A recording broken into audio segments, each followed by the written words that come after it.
Stefan Zweig was one of those brilliant Jewish intellectuals who helped create the golden age of Western Europe.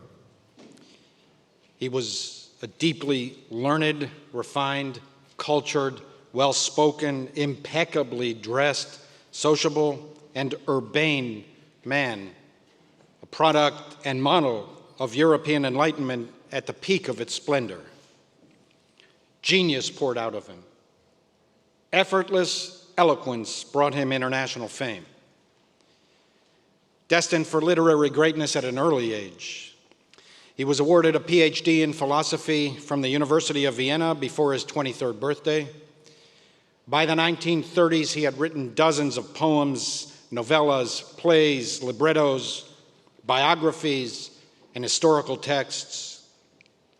He was among the most prominent and prolific writers in the world, beloved and read by millions worldwide. His works were translated into nearly 50 languages. He traveled widely and acquired a brimming Rolodex of acclaimed friends who themselves were luminaries of science, art, music, and culture. Stefan Zweig, a pacifist, internationalist, and humanist, was the archetypical European man. He was born in Vienna in 1881. The Zweig family lacked for nothing. They were affluent and secure.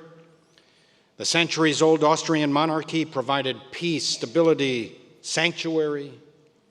Anything radical or violent seemed impossible, relics of bygone eras of famines, revolutions, and upheaval. The Enlightenment was at its peak. 19th century European liberalism was convinced that it was on an inexorable road towards progress. Soon, all violence would end. This unwavering faith in the age of reason had the force of religion. People believed in progress more than the Bible, and science, the archangel of progress, seemed to prove its gospel conclusively through daily miracles. It was self-evident that technological advance would inevitably lead to moral advance. The possibility of barbaric relapses, of wars between the nations of Europe was absurd. You may as well believe in ghosts and witches. The binding power of tolerance and conciliation would soon eliminate conflict between nations and religions in favor of a spirit of common humanity. Peace, the greatest of human goods, would soon come to all. Vienna was the cultural capital of the world. Generations of the celebrated artists, musicians, authors, intellectuals, journalists, philosophers of Europe gathered in Viennese cafes to discuss the latest theories of the natural and social sciences. For these men of letters, Vienna was the center of the universe, and Jewish intellectuals were at the center of the universe.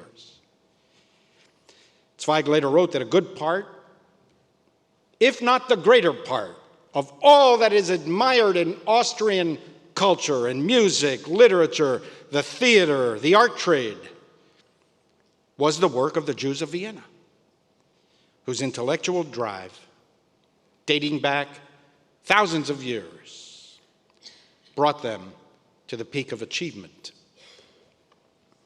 While there was a traditional Jewish community in Vienna, the Jewish intellectuals were mostly secular, having long ago ceased believing in the religion of their ancestors. Their faith was in the swift and enduring ascent of humanity. Stefan Zweig was among them. My mother and father were Jewish only through the accident of birth, he said. Zweig was a cosmopolitan, a citizen of the world. He came to know his fellow Viennese intellectual Theodor Herzl and maintained a warm relationship with him. Herzl had given Zweig's career an early important push by publishing articles of the then 19-year-old aspiring writer. Still, Zweig later described the Jewish state, Herzl's Zionist manifesto, as an obtuse text, a piece of nonsense. I remember the general astonishment and annoyance it created in bourgeois Viennese Jewish circles, Zweig later wrote. What on earth, they said angrily, has that usually clever, witty, and cultivated writer Herzl taken into his head? What stupid stuff is he saying and writing? Why would we want to go to Palestine? Our home is in Austria. Stefan Zweig was in his mid-20s, already an accomplished and prominent author, admired by and ensconced in the upper crust of Viennese society, when a teenage Austrian vagabond came to town seeking fame and fortune as an artist. I wonder whether Stefan Zweig ever ran into Adolf Hitler in Vienna. At one point, they lived no more than 3 miles away from one another. Did they ever see each other during those years? Were they ever in the same place at the same time, perhaps at the Berg Theater or in the opera? Hitler would stand for hours in front of the Vienna Opera House painting its facade. 10 years later, Zweig and Hitler would become neighbors again. After World War I, Zweig left Vienna and purchased a magnificent mansion in Salzburg up on the Kapuzinerberg mountain. His home became a European meeting place. Many fellow writers and leading cultural lights came to visit, the likes of James Joyce, Thomas Mann, Toscanini, H.G. Wells, Ravel, Richard Strauss, Bela Bartok. That mansion still stands, by the way. The next time you visit Salzburg, anybody been to Salzburg recently? No, nobody goes to Salzburg. They have an important festival there, by the way. The next time you visit Salzburg, you can climb the mountain and see Stefan Zweig's mansion outside the gate. Now, as before, it's a private residence. Zweig loved that house. Have you ever seen The Sound of Music? That, yes. Those stunning views of the Austrian Alps were Zweig's daily repast. From his patio facing south, he could take in the intoxicating beauty of the mountains surrounding the close-by German town of Berchtesgaden. Those were rich summer days, Zweig later wrote, when art and the beauty of the landscape complemented each other. After the devastation of World War I, we were justified in believing in humanity again. What could go wrong, Zweig wrote. Here was my house, and who could drive me out of it? We spent so many happy hours with all of our guests, he wrote, sitting on the terrace and looking out at the beautiful and peaceful landscape, never guessing that directly opposite, on the mountain in Berchtesgaden, a man lived who would destroy it all. Hitler began visiting the hills above Berchtesgaden in 1923. He, too, loved the stunning Bavarian views. Eventually, he purchased a house and expanded on a gorgeous mountainside above the small village. From there, he could look down on his native Austria and the picturesque city of Salzburg, a mere 12 miles away as the bird flies. Scholars estimate that Hitler spent 3/4 of his time in Berchtesgaden before the war. He later wrote, "These were the best times of my life. My great plans were forged here." No one below None of Zweig's contemporaries who sat on the veranda whiling away the summer months, deep in philosophical, theoretical, and rational thought, none of those, the most brilliant intellects of Europe, foresaw that the plans of their new neighbor included the establishment of a 1,000-year Aryan racist supremacy that would destroy everything they held dear. None of us in Germany and Austria, Zweig wrote, contemplated the possibility of 1/100th of 1,000th of what was about to break over us a little later. None of Zweig's guests knew that, in effect, they were living the last peaceful days of Pompeii, oblivious to the toxic magma building up inside the mountain directly to the south, so close that if they only applied their prodigious intellectual gifts to a common sense understanding of politics and human nature, they may have heard the rumblings, felt the reverberations, perceived the intensifying heat, seen the clouds, spotted the smoke, smelled the sulfur, and anticipated the explosion. The sun of Rome is set. Our day is gone. Clouds, dews, and dagger come. Our deeds are done. Practically none of the intellectuals of Europe realized until it was too late that goodness cannot temper evil by moral example alone. How with such rage shall beauty hold a plea whose action is no stronger than a flower? Zweig and his circle were too refined to truly understand the cold-blooded hearts of those who inhabited the Berchtesgaden mountainside 12 miles away. With our ideas rooted in justice, Zweig wrote, we believed in the existence of a German, a European, an international conscience, and we were convinced that a certain degree of inhumanity is sure to self-destruct in the face of humane standards. Zweig and his pacifist and humanist peers were unequipped to comprehend the motivations of the ruthlessly violent. The only way to defeat them is on their terms, not yours. The enemy of peace is not war itself, but the unrestrained impulse to power, domination, and suppression tolerated, permitted, and even encouraged by those who should know better. In the end, it was not reason that persuaded those thugs.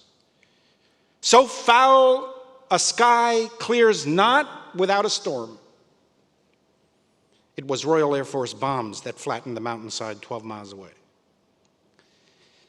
Fellow Viennese intellectual Sigmund Freud understood human drives better.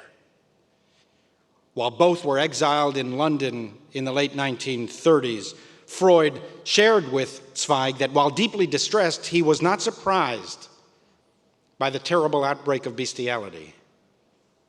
It's impossible, Freud thought, to root the elemental, barbaric, destructive drive out of the human psyche. Perhaps the communal life of nations might suppress somewhat these deep-seated impulses, but they would remain ineradicable forces of daily life and fundamental to human nature. Knowingly or not, Freud agreed with the book of Genesis. Yetzer lev ha'adam ra mineurav. The inclination of the human heart is evil from youth. I visited Berchtesgaden this summer. I shall not return, once is enough. And I wanted to breathe the air, see the sights, and view now peaceful and tranquil Salzburg from above, as the devouring beasts saw it then. There's always a part of me that asks, what did they miss that is obvious now? Would I have seen it? Those caught up in great historical upheavals, Zweig wrote, always fail to recognize them in their early phases. It's only after events, looking back, that we can more deeply understand what happened and why. I wanted to connect the jigsaw jumbled in my mind all these years later to fathom the unfathomable, knowing the sharpening daggers and wicked plans that the monster forged from here. I wanted to stand where he stood and try to comprehend, if not intellectually, at least emotionally, what drove those rapacious villains. And why did so few see it? Till it was too late. I hadn't realized until I arrived that the entire mountainside was polluted by Nazis. Martin Bormann lived nearby with his wife and 10 children. He oversaw the construction of what is now called the Eagle's Nest on the highest mountain above. Albert Speer lived on the other side of the hill. On the neighboring hilltop, Hermann Göring built his mansion. A Kempinski Hotel now stands there. Most of its upscale guests blissfully unaware of the sordid history of that place, or the still existing network of tunnels and bunkers directly below the hotel, connecting the homes of the senior officials of the Third Reich. Göring's servants' quarters still stands on those grounds. I took a picture of it. An elderly woman was still walking around the lawn. It seemed to me that she lived there. In the 1930s and 40s, this mountainside teemed with Nazis. Hundreds of Germans from the surrounding villages would ascend these slopes, trying to catch a glimpse of their savior and Messiah. From time to time, he would emerge from his house and greet the elated throngs at the end of his driveway. You can view pictures of him greeting locals there. Goebbels and his team of propagandists loved those shots. There's nothing left of the house itself. It was pummeled by the RAF towards the end of the war, blown up again by fleeing SS guards 4 days after the German surrender.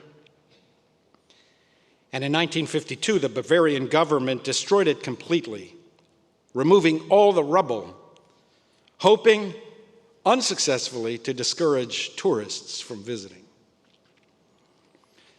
The only part of the complex that still stands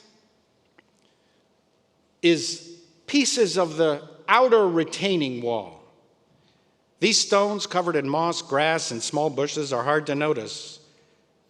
If you were there alone, you probably wouldn't find them. A guide needs to point them out to you. In fact, the entire hillside has been reclaimed by nature. You would never know that there was a mansion here with 2 driveways and a huge cleared out lawn. And that's the thought I keep mulling in my mind. Nature repossessed this hill and reclaimed it. You're inside a resplendent Bavarian forest. The woods are lovely, verdant, lush, and deep. Majestic tree limbs uttering joyous leaves of dark green. If you didn't know where you were standing, you'd feel peace, tranquility, birds singing, trees rustling, crickets chirping, fallen branches snapping under your feet. It's It's hard to believe that there was ever a house here, let alone an entire Nazi neighborhood. Bormann even built a kindergarten on these grounds for his children and those of other Nazi officials. Today, you can hardly imagine it because you're surrounded by nature. It took less than a century for Mother Earth to vigorously and emphatically reassert her dominion over the arrogance of man. I met a traveler from an antique land who said, "Two vast and trunkless legs of stone stand in the desert. Near them, on the sand, half sunk, a shattered visage lies, whose frown and wrinkled lip and sneer of cold command tell that its sculptor well those passions read, which yet survive, stamped on these lifeless things. And on the pedestal these words appear. My name is Ozymandias, King of Kings. Look on my works, ye mighty, and despair. Nothing beside remains. Round the decay of that colossal wreck, boundless and bare, the lone and level sands stretch far away. Everything evil here is now gone, decayed into the earth. Nothing beside remains. The forest stretches far away. The few heaped stones and mossy scabs testify to the hubris of the 1,000-year Reich. You have no power over us. We are free of you, you self-proclaimed King of Kings, whose visage, the frown and wrinkled lip and sneer of cold command is now vapor. Nature is permanent. Everything human fades away. Your 1,000-year empire lasted less than a decade. Even the wreckage is hard to find. I visited Berchtesgaden on a picture-perfect summer day. From the summit of the Eagle's Nest, I could see forever, in every direction.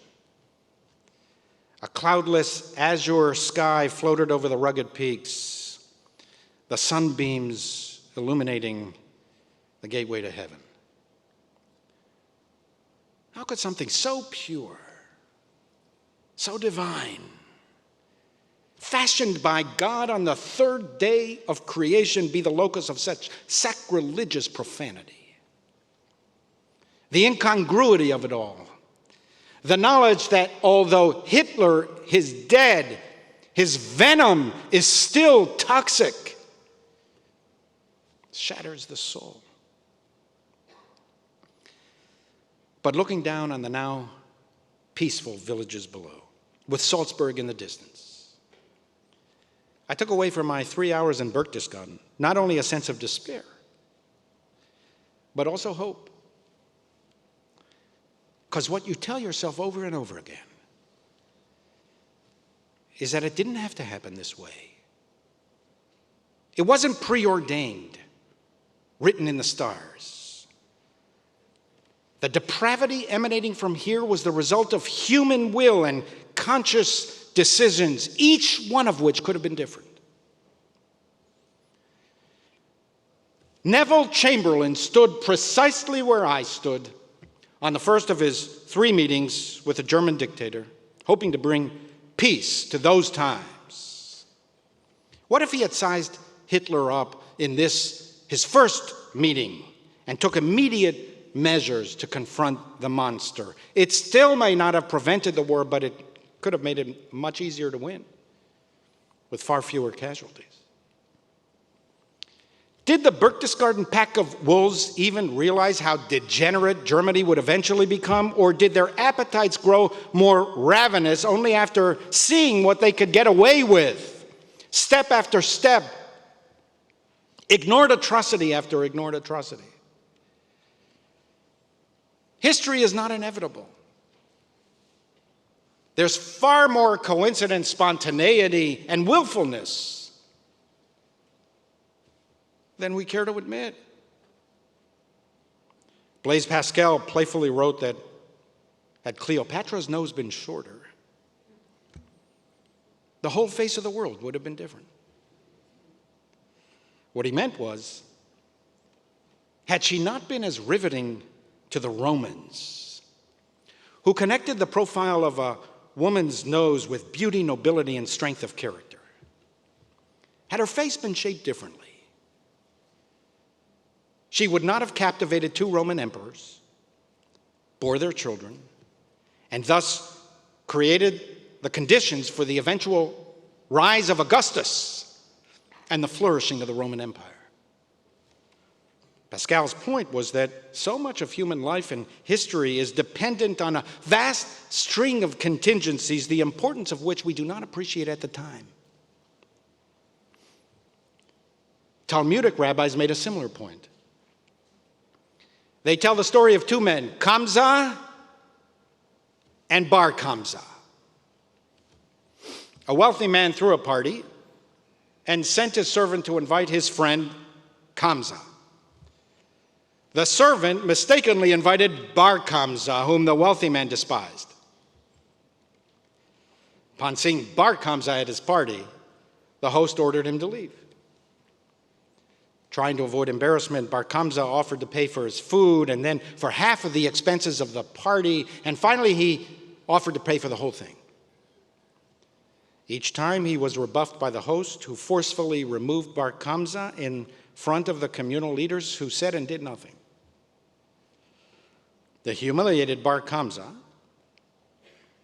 seeking to take revenge on the elders of the community, informed the Romans that the Jews were preparing a revolt against them. To make a longer story shorter, one thing led to another, and the Romans eventually burned the temple and destroyed the kingdom. The Talmud concludes that Jerusalem was destroyed not because of Roman power or national interest, not because it was inevitable or preordained.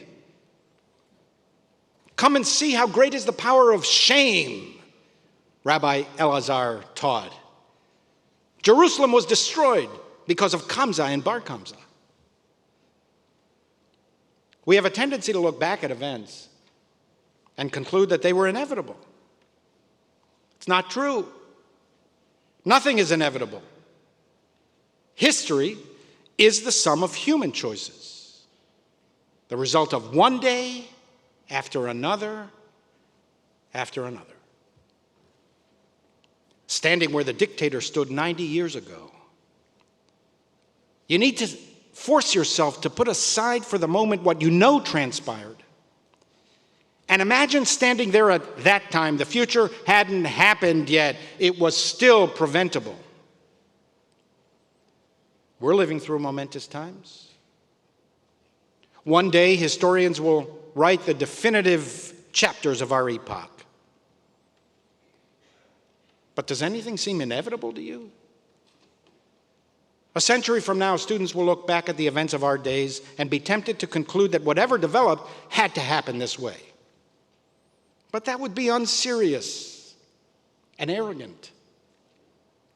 If we are to truly understand history, we have to assume that things might have unfolded differently. We have to believe that Jerusalem need not have been destroyed. Jewish sages insisted that we have the power to change events.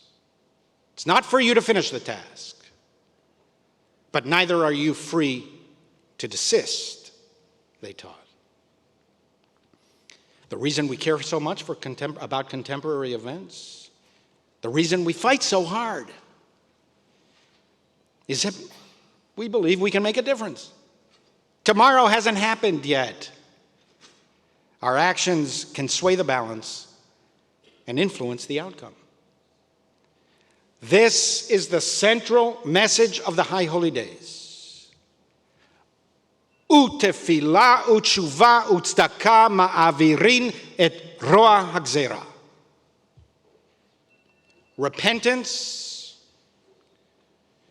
the willingness to admit mistakes and make amends. Prayer, the capacity for self-reflection. and charity, the commitment to righteous living, remove the evil of history's decree.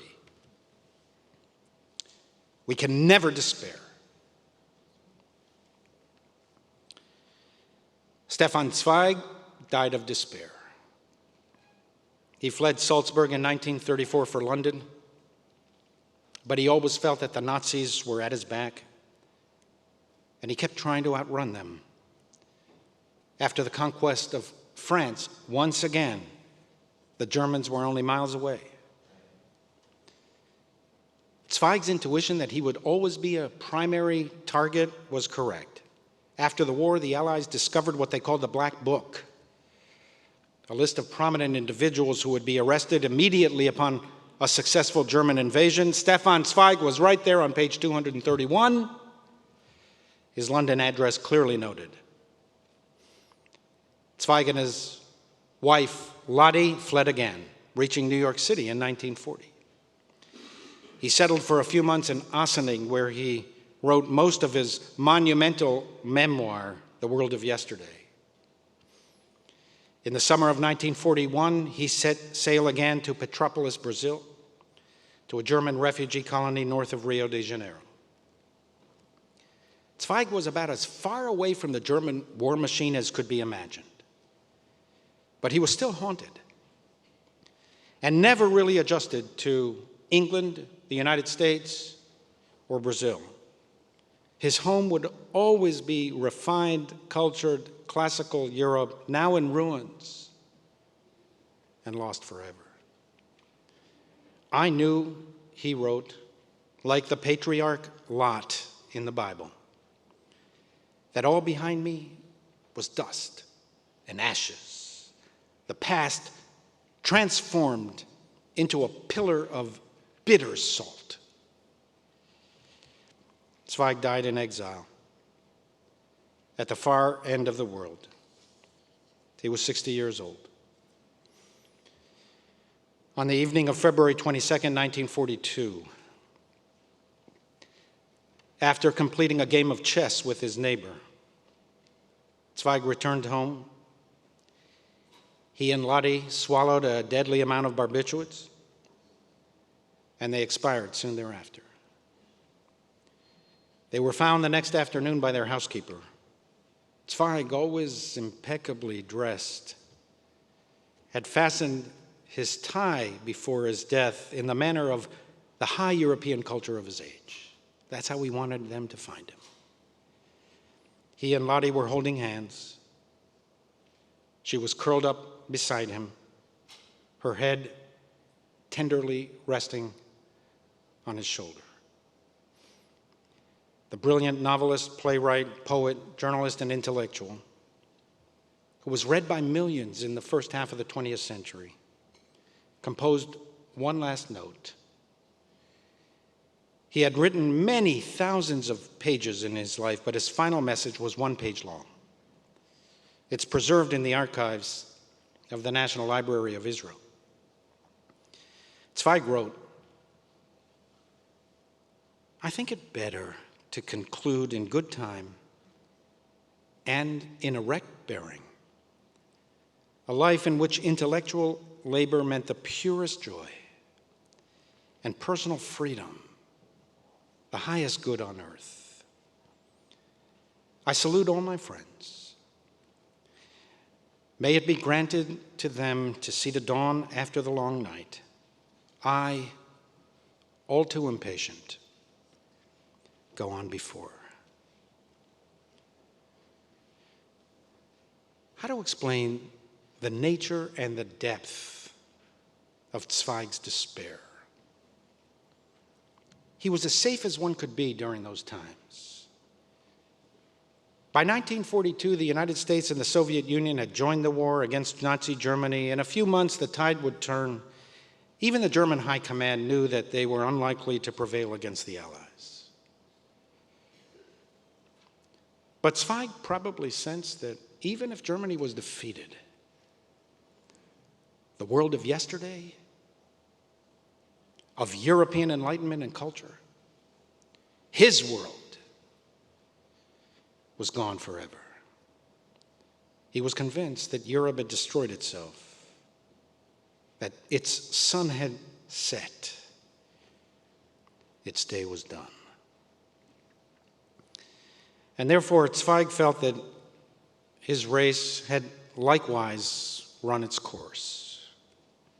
His books had been burned in the public squares of Germany. The University of Vienna revoked his PhD, explaining that a Jew is unworthy of an academic title. My guess is that Zweig thought that even if the Nazis were defeated, he would never be able to retrieve his old life, the only one that he felt was worth living. Even if he survived, he would remain in spiritual and permanent exile. It wasn't until 2003, 62 years later, that his doctorate was posthumously and officially reinstated. Vienna, of course, has never regained its former glory.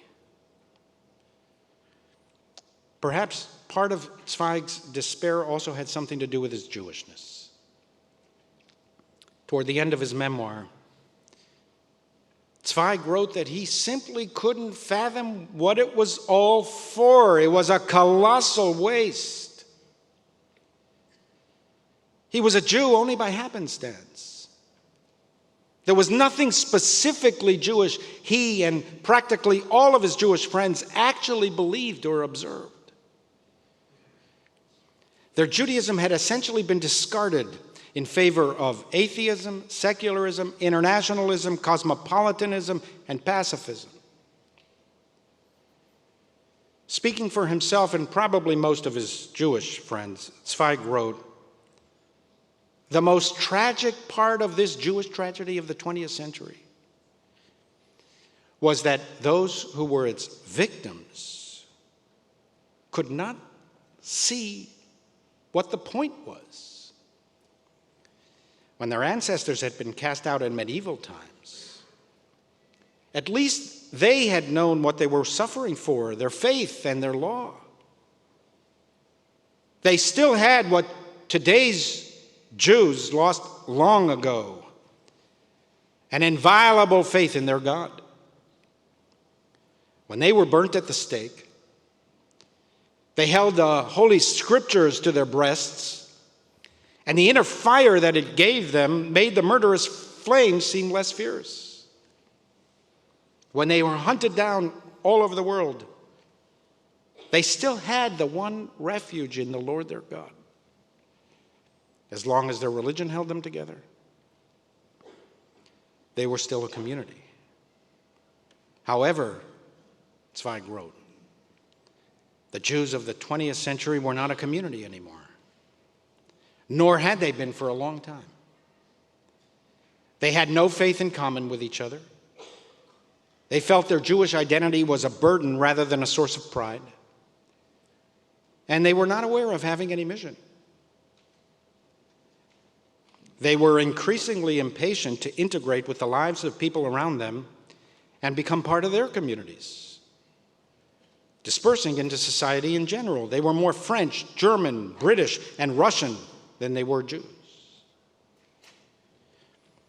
Only now," Zweig writes, "were Jews forced for the first time in centuries to be a single community again. But why was this their recurrent fate, and theirs alone? What was the reason for this pointless persecution? What was its aim? They were driven out of the lands where they had lived, but never given any land of their own. They were told, 'Don't live here with us,' but no one told them where they were to live. And so they looked at one another with burning eyes as they fled. Why me? Why you? Why you and I together when I don't know you, I don't understand your language, I don't grasp your way of thinking, and when we have nothing in common? Why all of us?" No one could answer that question, Zweig concluded. I'm reminded of that play, Leopoldstadt. For those of you who saw it, the stunning play by Tom Stoppard. Do you remember the last devastating act when the Stoppard figure, a visiting Englishman named Leo Chamberlain, meets an Austrian cousin, Nathan, who survived the war? Chamberlain, whose given name was Leopold Rosenbaum, took the surname of his stepfather, in case Hitler won, his mother said. He was 8 years old when he left Vienna for England, but had no recollection of his childhood in Austria. His parents had worked hard to suppress any flicker of Jewish memory. Rosenbaum was gone for good, they thought. As Nathan recites the lists of Chamberlain's relatives who died in the Holocaust, fervently trying to reawaken long dormant Jewish memories, he lashes out at Chamberlain with these words from Stoppard's perspective, the key sentence in the entire play. You live as if without history, as if you throw no shadow behind you. Stefan Zweig, like so many fellow Jewish Europeans, lived as if without Jewish history, as if they threw no Jewish shadow behind them. And he was convinced that the world would accept his offering. This is the ultimate tragedy of Stefan Zweig and of our people. Every time we forget or purposely ignore the Jewish shadow behind us, at some point, in some way, we will be reminded of it by others. I do agree with Zweig's last written words in his memoir about the Jews. Perhaps it is the ultimate point of the existence of the Jews, he wrote, that through their mysterious persistence in living on, they raise Job's eternal question again and again to keep that question from being forgotten. Why? Why me? Why you? Why you and I together? Why all of us? On this sacred and awesome day, don't forget. Never forget. There is a long Jewish shadow behind us. Stefan Zweig, this brilliant, lucid, deeply learned genius of our people, concluded his memoir with these words. In the last resort, every shadow is also the child of light. And only those who have known the light and the dark have seen war and peace rise and fall, have truly lived their lives.